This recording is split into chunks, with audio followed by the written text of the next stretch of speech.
मूर्ख से पड़ा पाला।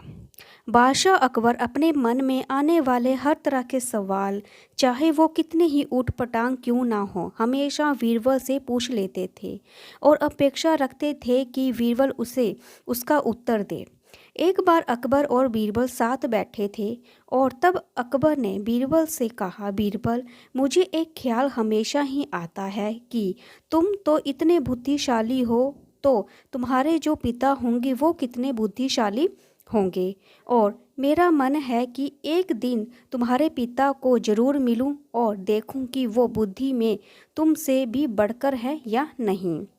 बीरबल ने अकबर से कहा, महाराज, मेरे पिता एकदम सीधे साधे, भोले भोले और गांव देहात में रहने वाले सरल आदमी हैं।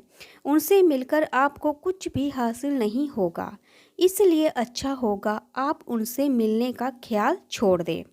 अकबर को लगा बीरबल शायद इसलिए अपने पिता से मिलवाना नहीं चाहता क्योंकि हो सकता है उसके पिता उससे भी ज़्यादा बुद्धिशाली हो और अपने से ज़्यादा शक्तिशाली व्यक्ति को मेरे सामने लाकर वो अपना महत्व कम नहीं करना चाहता होगा।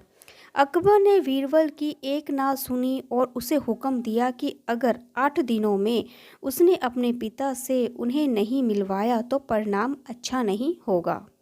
बीरबल के पास कोई चारा नहीं था तो बीरबल ने गांव से अपने पिता को संदेश भिजवा कर बुला लिया। बीरबल अब सच में दुविधा में था क्योंकि उसके पिता सच में बहुत ही सरल और भोले भाले आदमी थे। बीरबल ने अपने पिता को अच्छे से नए कपड़े खरीद कर दिए। उन्हें एक बात कही, चाहे कुछ भी हो जाए, अकबर कुछ भला बुरा कहे या गुस्सा करे, आपको उनके सामने बिल्कुल मुंह नहीं खोलना है।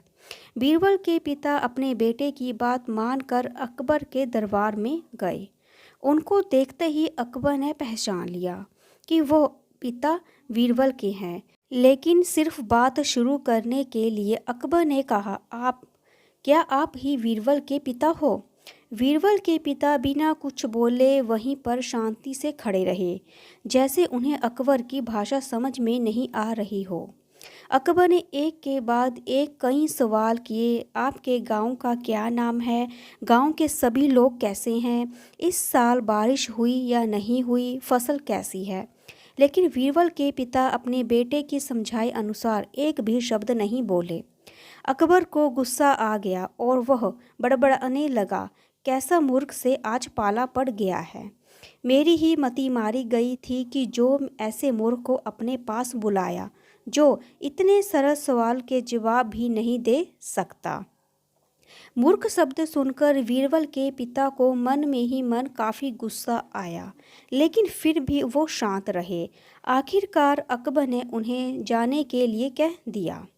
वो वहाँ से चले गए और घर जाकर बेटे बीरबल को सारी बात बताई। बीरबल ने उन्हें समझाकर वापस गांव भेज दिया।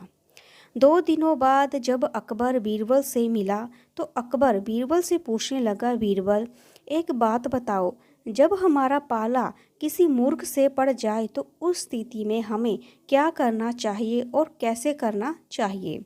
बीरबल इसी मौके की तलाश में था। बीरबल ने तुरंत अकबर को जवाब दिया, महाराज, जब भी हमारा पाला किसी मूर्ख से पड़ जाए तो उस स्थिति में सबसे बेहतर जो हम कर सकते हैं वो है चुप रहना, ठीक उसी तरह जिस तरह से मेरे पिताजी आपके सामने चुप थे। ये सुनकर अकबर का मुंह देखने लायक था, क्योंकि बीरबल ने ना सिर्फ अपने पिता का बदला ले लिया था, बल्कि ये भी साबित कर दिया था कि वो सच में अगर कोई मूर्ख है तो वो अकबर ही है, ना कि उसके पिताजी। अगर आपको मेरी ये वीडियो अच्छी लगी है तो लाइक करें, शेयर करें, सब्सक्राइब करें। Thank you.